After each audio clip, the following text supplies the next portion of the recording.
Disaster at sea. As terrifying as it is rare for millions of people on today's ocean cruises. Yet two tragedies, 100 years apart, remind us that accidents do happen. A century ago, the state-of-the-art passenger ship Titanic hit an iceberg. More than 1,500 people died. In 2012, the cruise ship Costa Concordia sank at the cost of 32 lives. Statistics show that cruises are reasonably safe. But with ships now carrying thousands of people, might another catastrophe be looming? NOVA examines cruise ship construction, design, and how captains are trained. All to understand why ships sink. Right now on NOVA.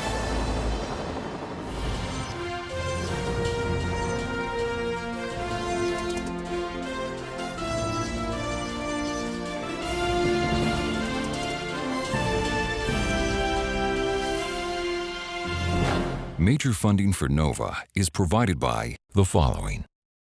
The David H. Koch Fund for Science, supporting NOVA and promoting public understanding of science. And by the Corporation for Public Broadcasting, and by contributions to your PBS station from viewers like you. Thank you. Additional funding is provided by Millicent Bell through the Millicent and Eugene Bell Foundation. More than 10 million Americans set sail on cruise ship vacations each year. This worldwide $33 billion industry has grown fast, as have the ships. Some of the ships have 6,500 passengers aboard and 2,000 crew members, more people than my hometown. As this industry and its ships reach for the skies, is enough attention being paid to passenger safety? Industry official statistics, citing just 16 deaths in the 5 years up to 2010, suggest cruising is safe. But since then, the tragic deaths on the sunken Italian cruise ship Costa Concordia raise new concerns. Disasters are rare, but is the risk growing? Potentially with huge loss of life, like the most iconic sea disaster of all time, the 1912 sinking of Titanic, almost exactly 100 years before Concordia.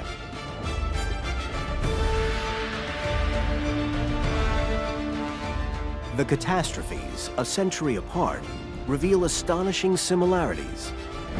That raises the question, are the massive technological advances of the past 100 years enough to guarantee our safety at sea?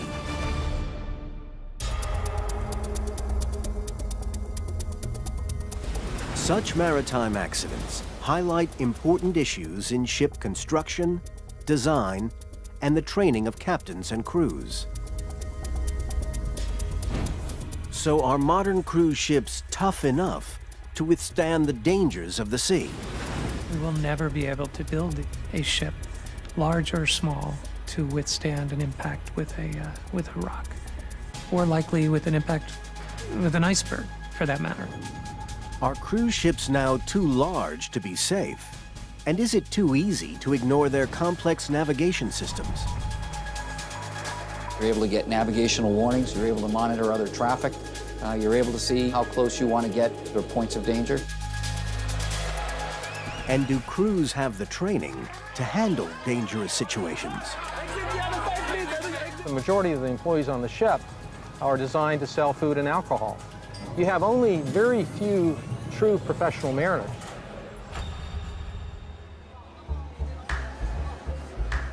Costa Concordia was owned by a subsidiary of the U.S. Carnival Corporation. It had a luxurious cinema and spa, 5 restaurants, 13 bars, 4 swimming pools. Everything a honeymoon couple could have wanted. This was pretty much something we both dreamed of. It was a beautiful ship. Just the food, the sights, the sounds, you know, everything, just the culture itself, just a change of pace, and just really looking forward to just enjoying ourselves, you know, on our honeymoon. There had been no safety drill for the passengers who'd boarded that day. International regulations allowed the obligatory lifeboat muster to be delayed for up to 24 hours after leaving port. Safety was like the last thing we were thinking of, you know, where's our life jacket? You know, we didn't think anything like that. What can go wrong on your honeymoon? Friday, January 13th, 2012. With 4,200 souls on board, the Concordia had just left port near Rome. Approaching the island of Giglio, the vessel diverted from its prescribed route, apparently to perform a sail-by just off the coast. Many passengers were at dinner. Others were watching a magic show when everything stopped. We heard a very unusual kind of grinding sound. Almost like fingers on a chalkboard type of thing. Plates were moving, silverware was jingling, glasses were jingling. This music stopped. The magician literally ran off the stage. The lights went out. We all just kind of looked at each other like, what is that? At 16 knots, nearly 20 miles per hour, the 114,000-ton ship had hit rock. 32 people would perish, and the world would ask why.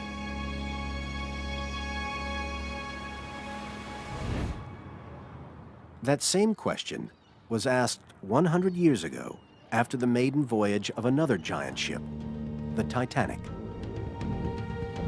The men, women, and children on board, just like the passengers on Concordia, were also sailing into a nightmare. 4 days out from England, heading to New York, an iceberg split open its hull. It sank within hours.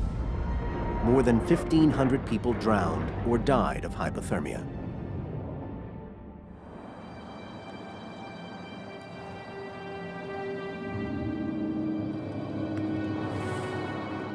The ghost of Titanic still seems to haunt its shipyard birthplace in Belfast, Northern Ireland. Here, thousands of laborers built Titanic for the American-owned White Star shipping line.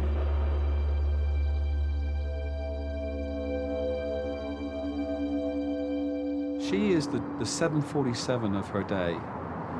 She's designed as a giant people carrier.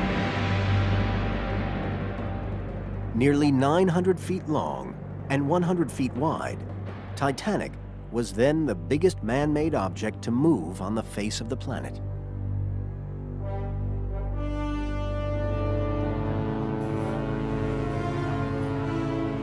Computer graphics can bring her first and final voyage back to life.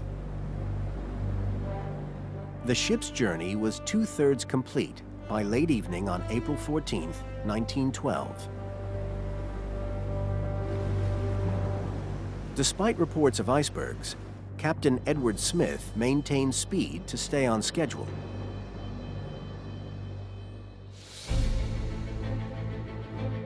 (11:40 p.m. ship's time. Titanic was approximately 400 miles southeast of Newfoundland. A 45,000-ton ship heading towards a massive iceberg. This giant iceberg was a rogue. It had broken away from the pack. And by the time the two lookouts in the crow's nest had seen it and reported it to the bridge, it was too late.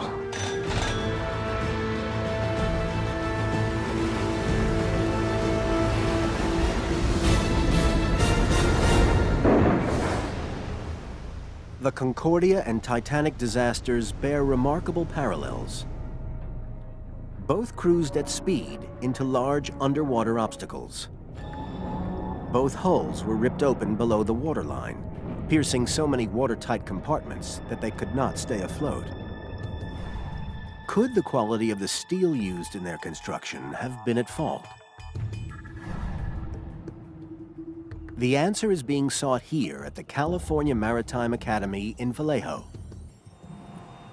Michael Strange conducts what's called a Charpy impact test on 2 samples of steel, one similar to that from Titanic's era, the other a modern-day sample. We install a specimen into the machine that has a very special shape with a small groove in it, which focuses the energy into one location.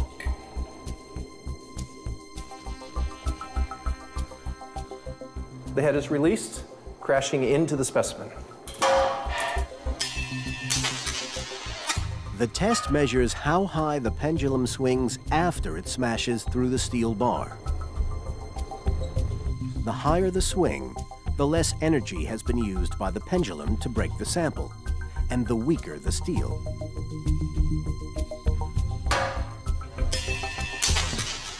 The tests reveal that modern-day steel is 7 times more resistant to impact than was Titanic's. This fits with earlier studies showing Titanic's steel contained more sulfur and phosphorus than modern materials. These impurities can accumulate between the crystal layers of the metal and weaken its structure.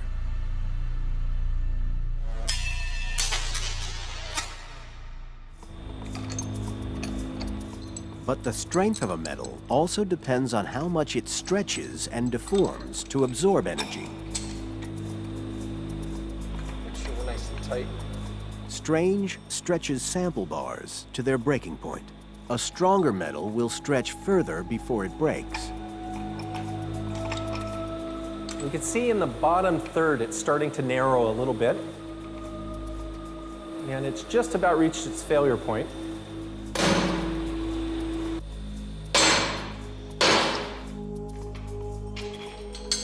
It's a little bit hard to tell, but it is quite a bit longer than it was when it originated.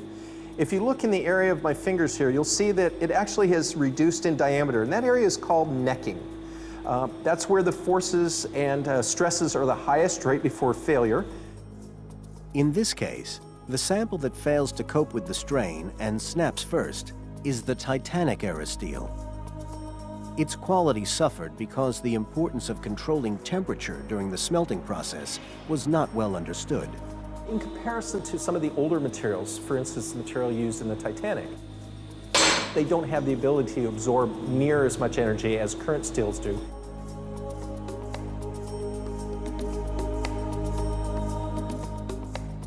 Unsurprisingly, the metal of modern ships is more suited to surviving at sea than Titanic's. A more significant problem was the way Titanic steel plates were connected.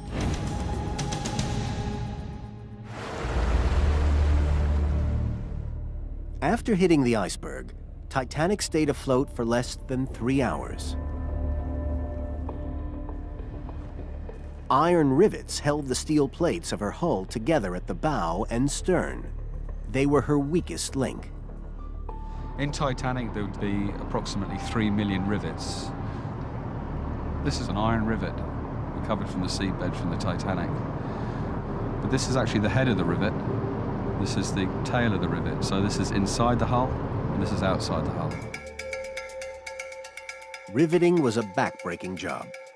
Men were paid by how many rivets they drove in a day. They were known as the hard men of the shipyard. Titanic's rivets were heated, then hammered through holes in 2 plates of steel. Cooling and contracting, the rivets pulled the whole plates tightly together into a watertight seal. So you have a steel ship, but it's constructed using iron rivets. Unfortunately, the rivets themselves are by nature weaker than the plates which they are attaching, and the head has been literally ripped off the top of this rivet. As the iceberg bent and buckled each plate, the rivets popped out, unzipping seams along a 300-foot section of hull.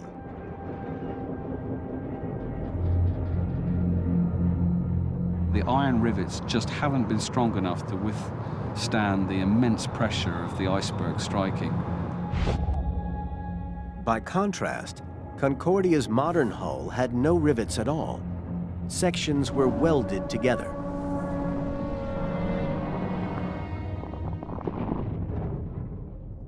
Below the surface, divers are finding solid rock, polished or cracked apart by the force of the collision.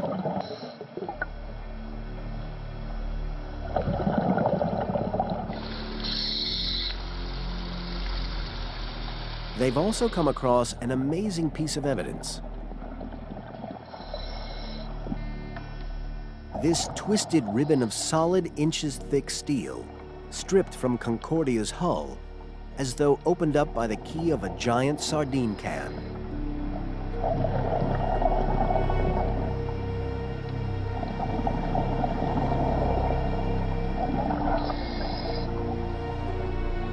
The conclusion is unmistakable. Modern steel may be strong, but nothing can withstand the crushing impact of a 100,000-ton cruise ship on an immovable granite outcrop. You have to remember the weight of this vessel and the momentum. So even a very slow movement of an object this size just produces enormous forces, perfectly able to just strip the metal apart and shear it off like it's a piece of paper. We will never be able to design a ship, large or small, to withstand an impact with a rock, or with an iceberg, for that matter. So. The designers of the Titanic did try. Internal compartments with watertight doors were supposed to contain any flooding in her hull. But the bulkheads between those compartments did not reach all the way up to the deck above. Ultimately, this meant that the water would flow over the top of one bulkhead, over the top of another, and it was inevitable that the Titanic would sink. It was just a question of time. Bulkhead design has since been improved. In modern ships, they reach right to the top. All vessels have watertight compartments. This is a technology, a design feature that dates back to the Titanic. Titanic and Concordia had another safety feature in common. They had protective double bottoms, an extra watertight layer of steel above the keel. If the bottom of the ship is damaged, water still won't enter the inner hull. But both Titanic and Concordia were struck above their double bottoms. Here, their only protection was a single layer of steel.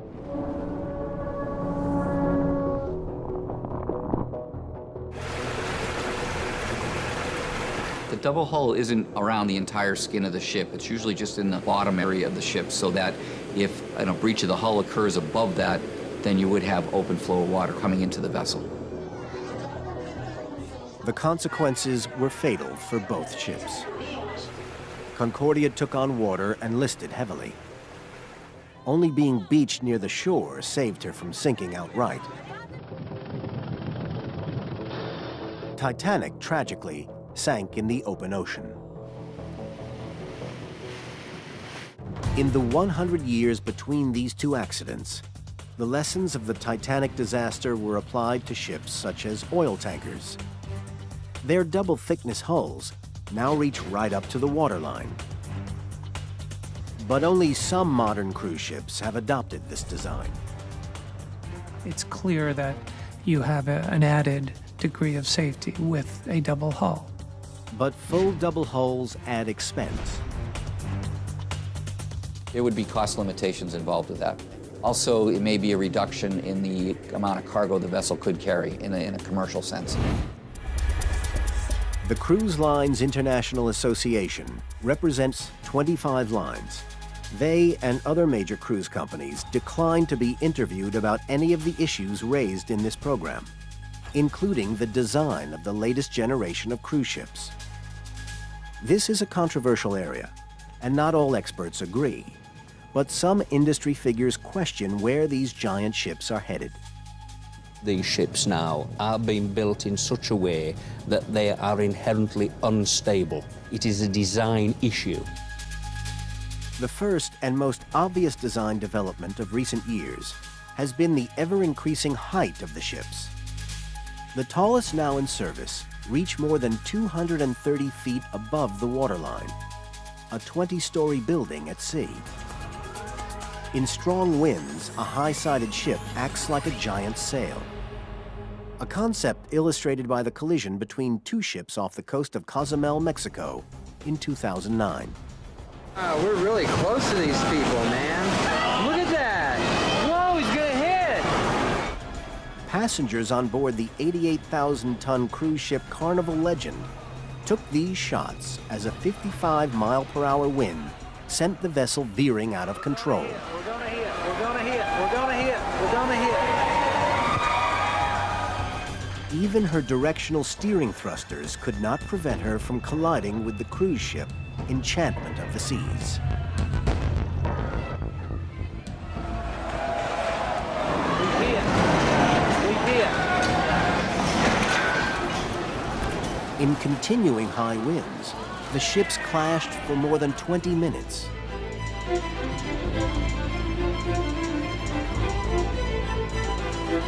It was a dangerous situation with costly damage, but there was no breach of the ship's hulls, and no one was injured.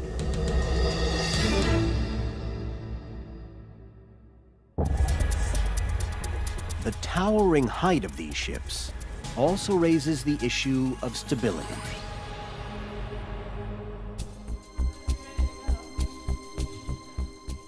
At the University of Michigan, Steve Zolek studies how ships float and why they sink.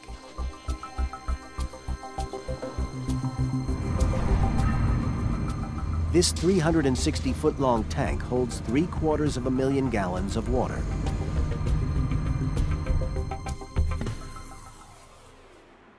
On accurate models, Zolek adjusts the weight distribution to mimic ships of all shapes and sizes.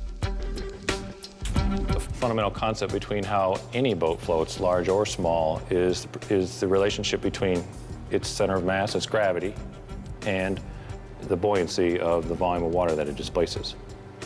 They have to be in balance in order for the boat to float. A ship's center of gravity is the point through which all of its weight appears to be concentrated. The upward force making it float acts as if directed through its center of buoyancy, at the heart of the submerged part of the hull. When the center of gravity is generally lower, the ship is generally considered a little more stable. Zolek adjusts the weights to more closely resemble the higher center of gravity of a cruise ship. By placing the same amount of weight on the ship, but moving a large amount of it to a higher position so that we've raised the center of gravity, we've changed the roll characteristics. A lower center of gravity makes a ship more stable. The downside is that it rocks more rapidly from side to side, especially in rough seas. So cruise ship operators prefer a higher center of gravity. The ship rolls more slowly, making passengers more comfortable, and fewer get seasick. Now that ship with a higher center of gravity is going to have a more gentle swaying roll, but that ship is not quite as stable, even though it may have better characteristics for people to ride on. The reason why the ship is less stable is that a higher center of gravity also makes the ship roll further from side to side. In extreme conditions, some experts believe this makes ships less safe. The ship should be designed so that when the wheel is put hard over, in either direction, the vessel should not heel more than 10 degrees. In reality, some of these vessels are heeling to 20 degrees or even more. In April 2010, 60 passengers on the Carnival Ecstasy were injured when the ship heeled sharply as it made a rapid turn to avoid a buoy off Mexico's Yucatan Peninsula. Such violent maneuvers should normally be avoidable with modern navigation aids. But 100 years ago, the ill-fated Titanic had nothing but the eyes of its two lookouts to warn of hazards ahead. On a calm, moonless night, with no white water breaking, they failed to see an iceberg until it was barely half a mile away. Modern ships have far more than a lookout's eyes to guide them. After 5 years as a master mariner, Rick Camo now runs this simulator in Rhode Island. This virtual bridge can conjure up every possible danger. Hey Tom, if you could, turn the rain off and add fog. It also has a full navigation facility. This is the electronic charting system, very similar to the one that was being used on board the Concordia. And you're able to get charted depths, you're able to get navigational warnings, you're able to monitor other traffic, you're able to see how close you want to get to points of danger. It really does allow us to have a bird's eye view of where we are and how close dangers are. But the state-of-the-art technology on modern cruise ships is only as good as the captain and crew who use it. So you can have seemingly well-designed and constructed ships with the best technology, but if you don't have experienced mariners at the helm, they can find themselves in great trouble. Ultimately, we cannot design against human error. How do human mistakes sink ships? Costa Concordia's accident is still under investigation by Italian authorities, with human error as the prime suspect. My first reaction on seeing the Concordia run aground was, what was that ship doing so close to the rocks in such shallow water? The captain was 51-year-old Francesco Schettino. He joined the Costa line in 2002 and took command of the $500 million Costa Concordia just 4 years later. Like all cruise ship captains, he also acted as the ship's chief of public relations and host. Good evening, enjoy your cruise. Nobody has yet been able to explain why he allowed his ship to hit a rock that is marked on navigation charts.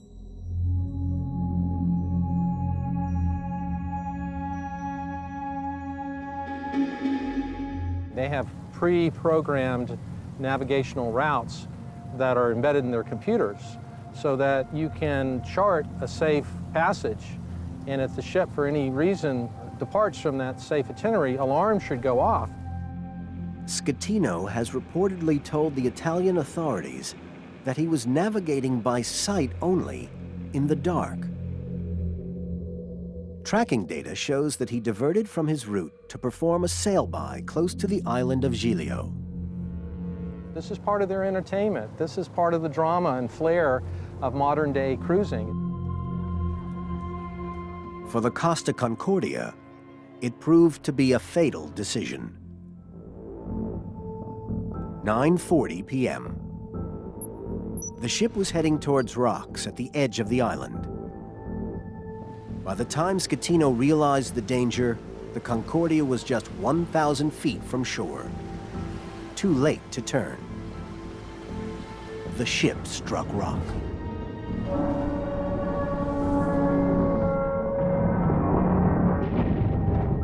This was not the only mistake that evening, and certainly not the only example of human error imperiling lives at sea. In 1991, a tropical storm threatened the cruise ship Oceanos off the coast of South Africa. The emergency shows just how a captain and crew's behavior can compromise safety.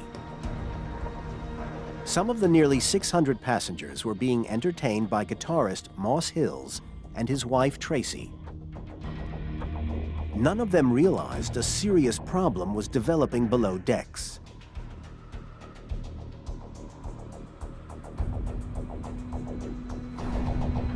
Most ships have small openings below their waterline to pump water in and out. In the battering from the waves, a crucial valve had failed. Oceanos was taking on water.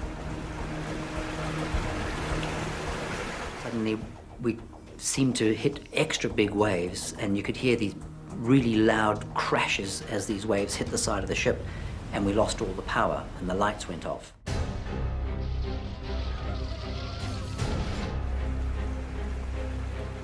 Below deck, seawater had reached the generator room, knocking out all power. It started to be sort of 15, 20 minutes, no lights, no announcements, and the ship really started to lurch heavily onto one side now. It wasn't even returning to an even keel. Water was collecting in the bowels of the ship, pulling the vessel to one side. There were no alarms, no warning signals or anything that anything had gone wrong. In fact, there was just nothing from anybody. We saw some of the crew starting to get little bags, sort of duffel bags and rucksacks, and running up the stairs back up to the top side of the ship. And we thought, well, you know, there's something very bad going on here. Disturbed by the crew's actions, Moss went to investigate. I wanted to go down below and see exactly what was happening. Carrying a camcorder and recording everything, Moss realized they were in big trouble.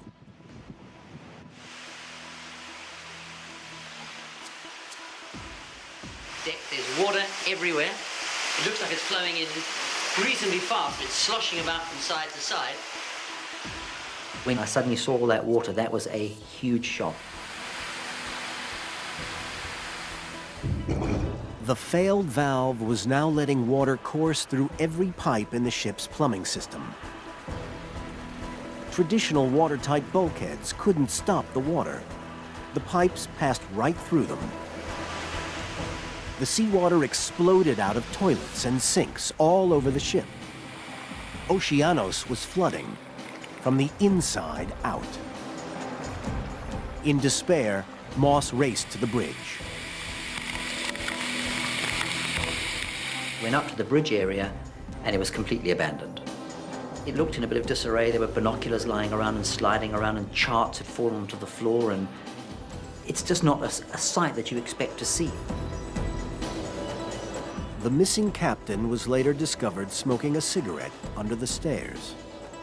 Many of the crew had fled in a lifeboat. Still no announcements, still no officers to be seen anywhere. And we started to realize we were in charge.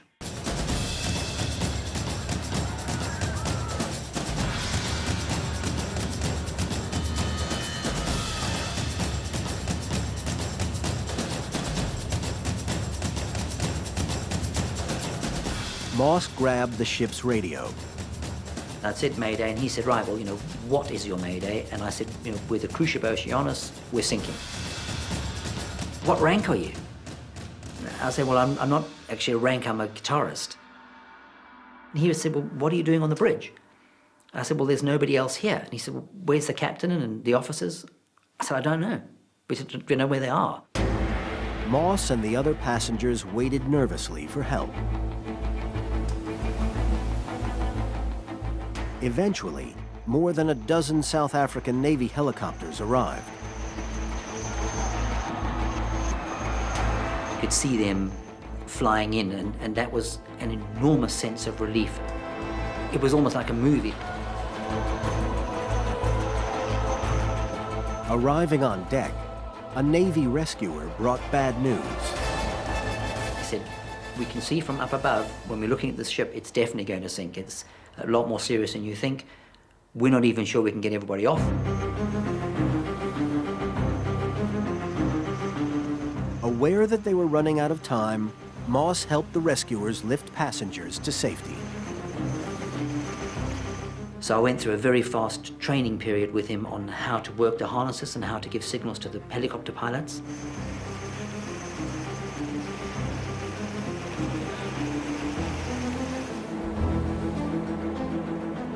After helping everyone else to escape, it was Moss and his wife's turn to be saved. He yanked us in, and we looked down and we realized just how close to the water we were and how terribly close to sinking that ship was. The Oceanos had now taken on too much water. As the ship fell onto her side, water rushed to her bow, dragging her under.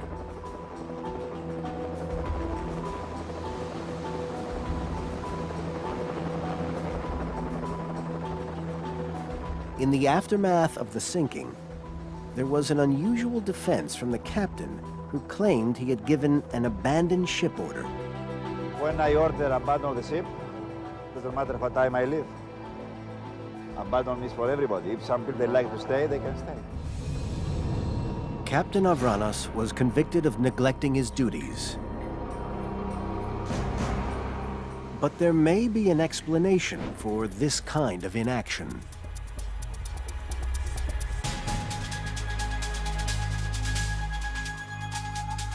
Ed Gallia models human behavior in extreme situations. This is what we call behavioral inaction. What you find is that the person freezes. The situation is so overwhelming for them, they just don't know what to do. Ed Gallia's theory of negative panic might help explain the errors made on board both Costa Concordia and Titanic.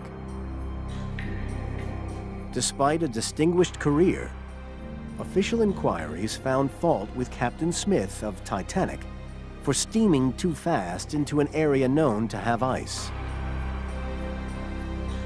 While some credit his actions in the rescue efforts that followed, others find more to criticize.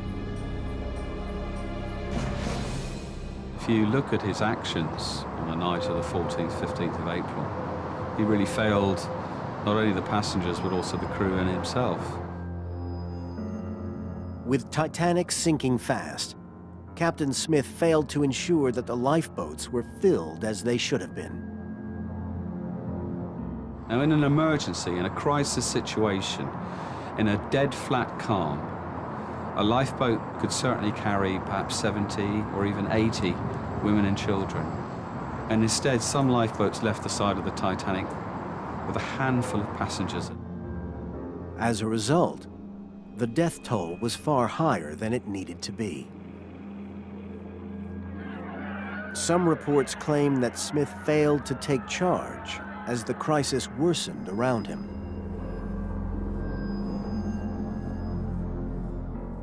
Now, is this negligence?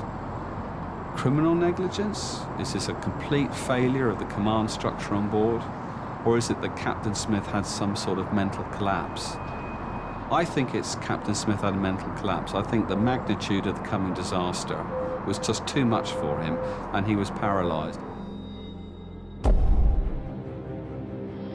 100 years later, could the Costa Concordia's captain also have been overwhelmed by events?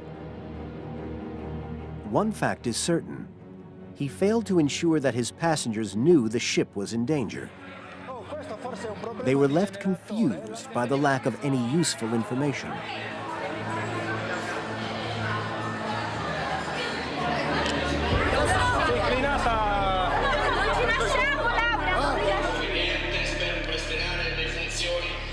We were asking him, what's going on? What should we do? They would tell us, we have no information, we have no information. We just really didn't know where to go, and some people were screaming, go to your cabin, and some people were saying, go to the master station, and ended up just standing around, just waiting and waiting, you know, what do we do from here? The lack of directions made a bad situation even worse. You need to provide them with accurate information. You don't want to give them too much information so that they're overloaded, and you have to provide the information in an authoritative way. When people don't know what's going on, or they don't have a firm grasp of what the gravity of the situation may be, they'll start to panic. Then, 10 minutes after the collision, all the lights went out. Passengers were literally left in the dark, told only there was an electrical fault. On behalf of the captain, to inform you that due to an electrical fault, which is currently under control, we're currently in a blackout. Our technicians are working to resolve the situation, and we'll inform you of developments as they occur. No, it's better you sit down. Sit down? Sit down. Yes. It's down. No, not here. It's there. Cruise line was saying everything is fine.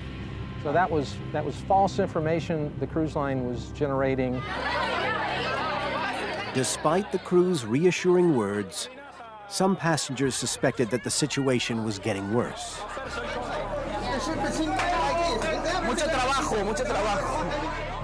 Just seeing the look on the staff's face, you know, deer in the headlights look, it just kind of sunk in. This is for real. My wife and I looked at each other and we said, they're full of it. I said, we have to get off the ship. Different people reacted in different ways. Some simply could not grasp the reality of the situation, that the ship was sinking.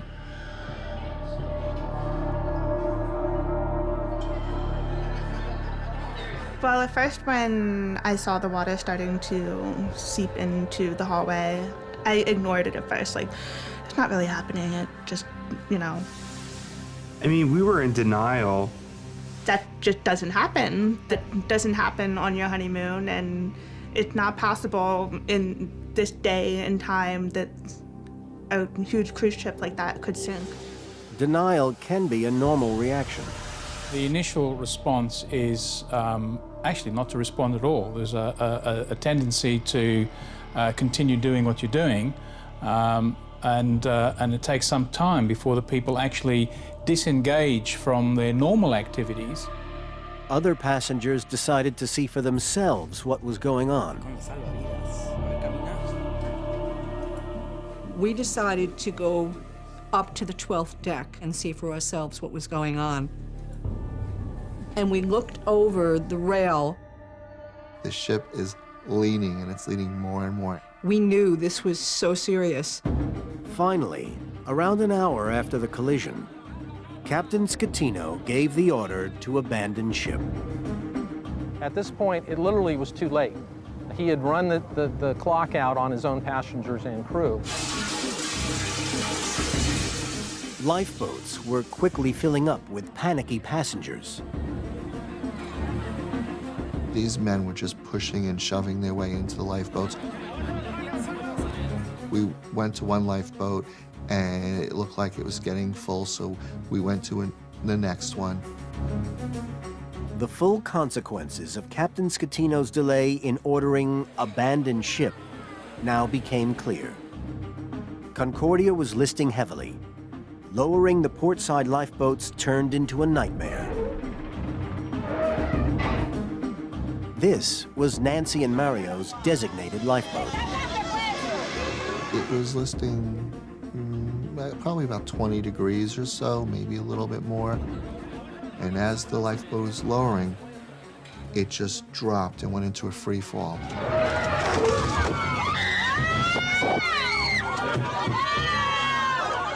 And all the people went flying to one side. This is when we really, really thought this was it for us. And then you could hear, as they were lowering it, it just screeched down the side of the ship. It just scraped, and then finally we got on the water and everybody just clapped. Meanwhile, Captain Scatino had left the ship, claiming he accidentally fell from the side into a lifeboat. In addition, he refused the demands of the Coast Guard that he return to his post.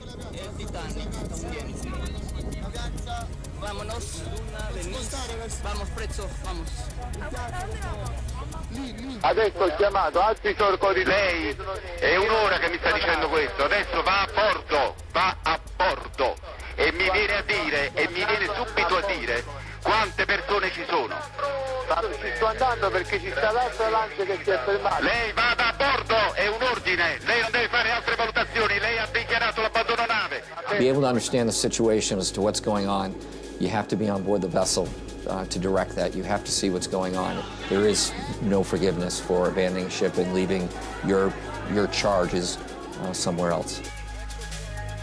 Behavior of this captain, if it is true that he left prior to all the passengers being evacuated from the ship, it runs entirely against every code that I'm aware of and all the behavior of every captain I've ever met.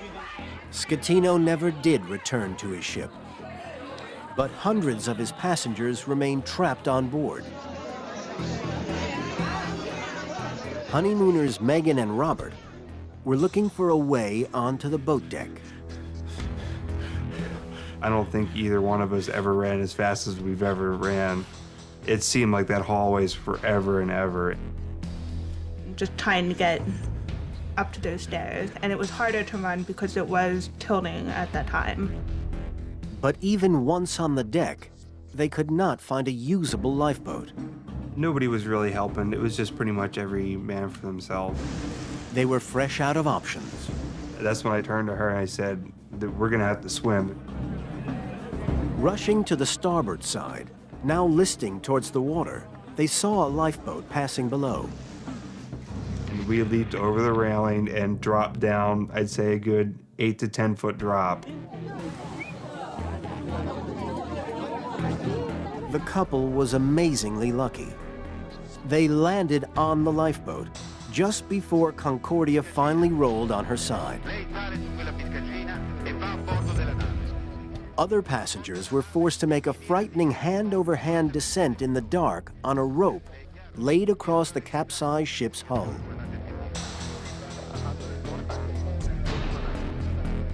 It was almost like a dream when we finally got onto the island, and just looking back and just seeing what we had just come from.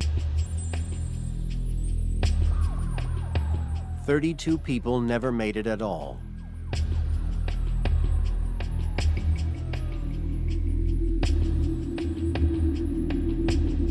It took months to recover some of the bodies.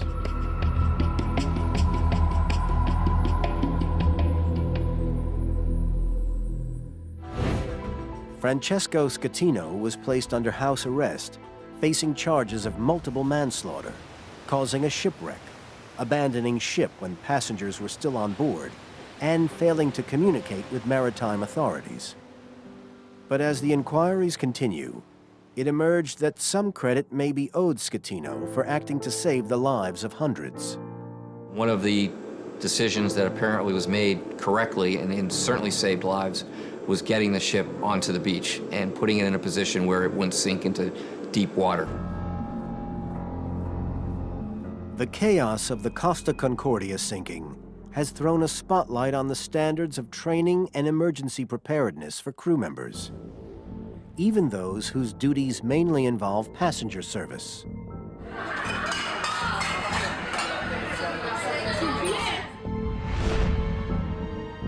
Following his Nautical Institute graduation, Captain Schettino worked for 30 years as an officer on ferries and in the oil industry. But he had only worked on Costa Line ships for 4 years before captaining his first and ultimately only ship, the Concordia, from its launch in 2006. This is an industry that's exploding. There's only so many of those truly experienced, professional, mature mariners. Training in a simulator could help cruise ship captains to react more effectively in stressful situations. Many major lines do insist on their captains taking simulator training for 2 weeks each year. But it's only a voluntary arrangement. In aviation, by contrast, ongoing training is a legal necessity. Training is really important in really emergency, life-threatening situations that the personnel can just slip almost into automatic pilot and their behaviors become almost a natural reaction. Ideally, mistakes should be made and lessons learned on a simulator, not in real life. We have had some people freeze up.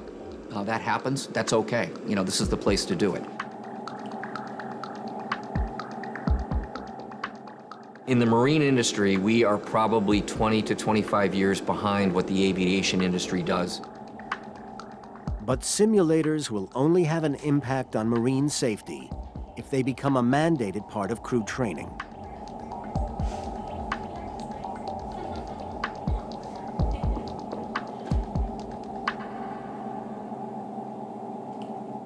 The main difference between the aviation industry and simulation and the maritime industry and simulation is there governments of countries who oversee the FAA here in the United States, they require simulator training for their pilots. It's a law, it's required. We don't have that in the marine industry yet. The question now is, will the Concordia disaster produce an improvement in training and safety throughout the cruise industry, as the sinking of the Titanic did a century before? This is an opportune time to take a look at the size of the vessels and the way that we operate these vessels. The cruise industry is reviewing safety procedures in light of the Concordia disaster. Lifeboat drills are now held before a ship leaves port. It's not yet known what other changes are in store. But has the sinking of Costa Concordia decreased the public's appetite for taking a vacation cruise? Even guitarist Moss Hills, despite his traumatic experience aboard the sinking ship Oceanos, retains his enthusiasm for life aboard ship. In fact, when the cruise ship Achille Lauro caught fire 125 miles off the coast of Somalia in 1994, there was a familiar face among the entertainment staff. It was incredible. I could hardly believe that I was on another ship that was sinking. It didn't seem possible, but it was. The fire had started in the engine room and spread through the ship. Moss was once again involved in helping passengers escape, but even that hasn't kept him away from the sea. I've cruised for many years after I sank twice, and I've never had a problem again, and I still love it.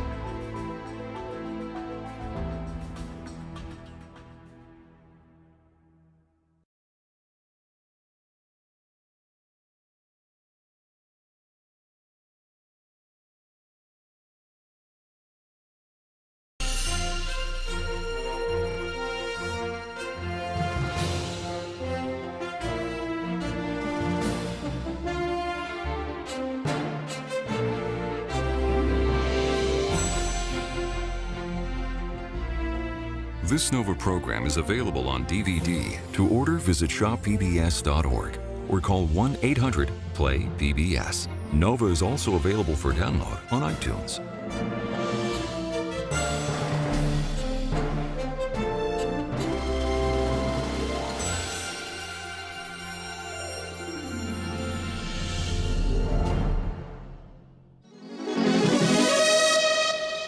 For the American-owned White Star Shipping Line.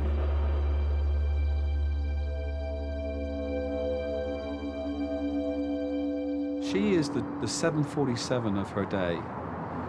She's designed as a giant people carrier. Nearly 900 feet long and 100 feet wide, Titanic was then the biggest man-made object to move on the face of the planet.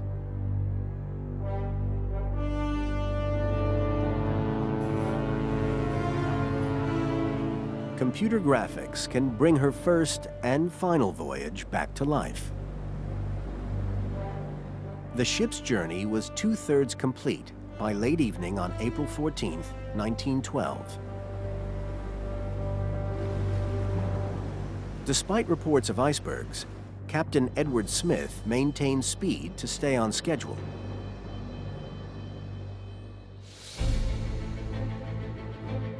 (11:40 p.m. ship's time. Titanic was approximately 400 miles southeast of Newfoundland. A 45,000-ton ship heading towards a massive iceberg.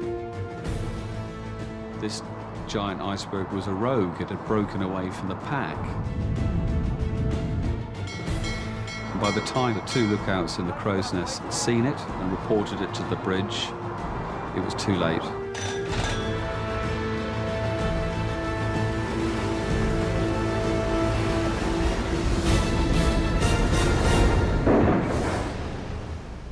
The Concordia and Titanic disasters bear remarkable parallels. Both cruised at speed into large underwater obstacles. Both hulls were ripped open below the water. Approaching the island of Giglio, the vessel diverted from its prescribed route, apparently to perform a sail-by just off the coast. Many passengers were at dinner. Others were watching a magic show when everything stopped. We heard a very unusual kind of grinding sound. Almost like fingers on a chalkboard type of thing. Plates were moving, silverware was jingling, glasses were jingling. This music stopped. The magician literally ran off the stage. The lights went out. We all just kind of looked at each other like, what is that? At 16 knots, nearly 20 miles per hour, the 114,000-ton ship had hit rock.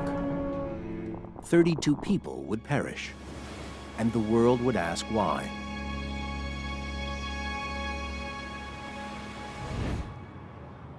That same question was asked 100 years ago after the maiden voyage of another giant ship, the Titanic. The men, women, and children on board, just like the passengers on Concordia, were also sailing into a nightmare. 4 days out from England, heading to New York, an iceberg split open its hull. It sank within hours. More than 1,500 people drowned or died of hypothermia.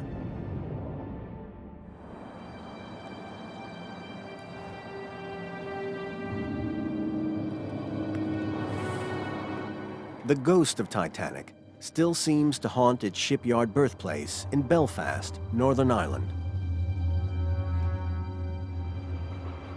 Here, thousands of laborers built Titanics each year.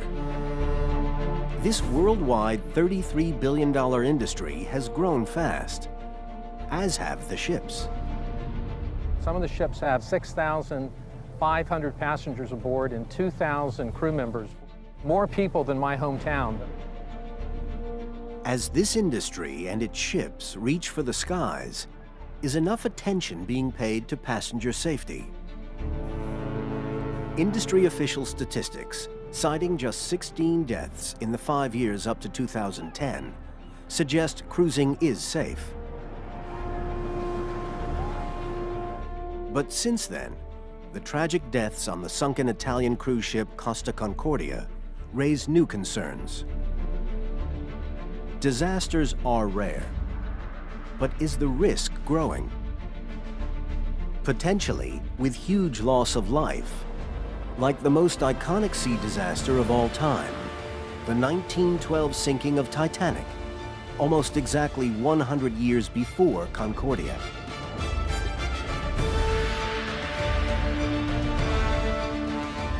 The catastrophes, a century apart, reveal astonishing similarities. That raises the question, are the massive technological advances of the past 100 years enough to guarantee our safety at sea?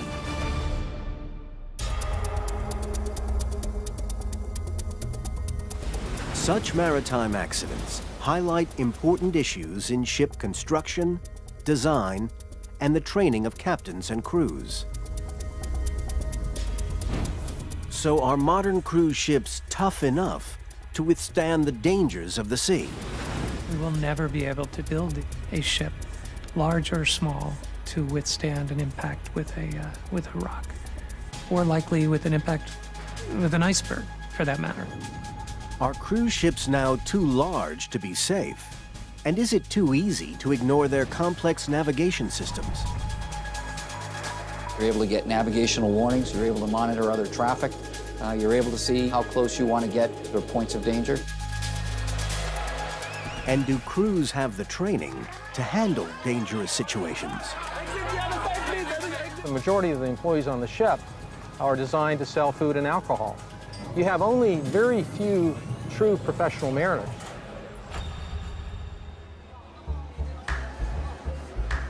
Costa Concordia was owned by a subsidiary of the U.S. Carnival Corporation. It had a luxurious cinema and spa, 5 restaurants, 13 bars, 4 swimming pools. Everything a honeymoon couple could have wanted. This was pretty much something we both dreamed of. It was a beautiful ship. Just the food, the sights, the sounds, you know, everything, just the culture itself, just a change of pace, and just really looking forward to just enjoying ourselves, you know, on our honeymoon. There had been no safety drill for the passengers who'd boarded that day. International regulations allowed the obligatory lifeboat muster to be delayed for up to 24 hours after leaving port. Safety was like the last thing we were thinking of, you know, where's our life jacket? You know, we didn't think anything like that. What can go wrong on your honeymoon? Friday, January 13th, 2012. With 4,200 souls on board, the Concordia had just left port near Rome.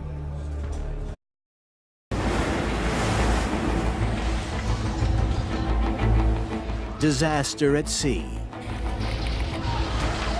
As terrifying as it is rare for millions of people on today's ocean cruises.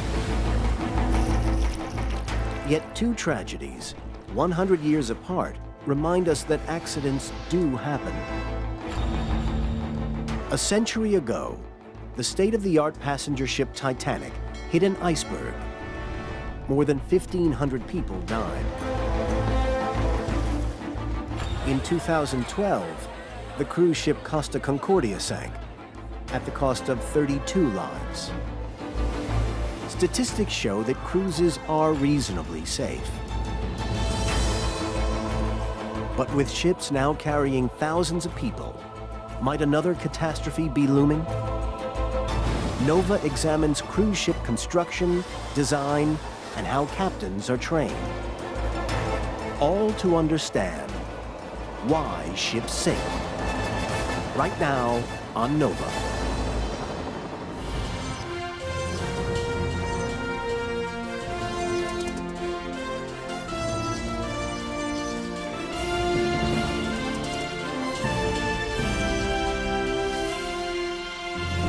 Major funding for NOVA is provided by the following.